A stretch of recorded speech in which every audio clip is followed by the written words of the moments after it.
Welcome.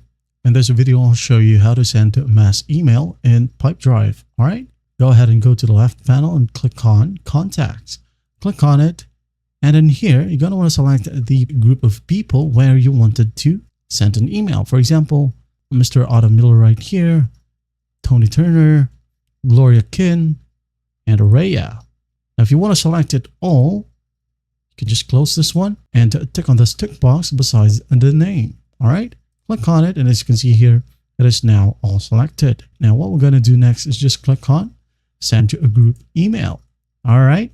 As you can see here, here are the list of people that will receive our email. Now, I'm just going to select a template right here at the top. All right. As you can see here, I have a thank you template.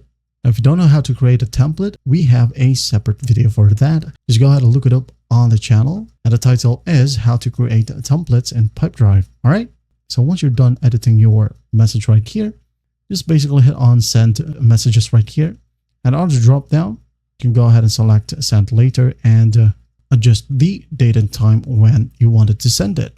All right, that's basically how you do it. Well, I hope this video helps, and I'll see you in the next one.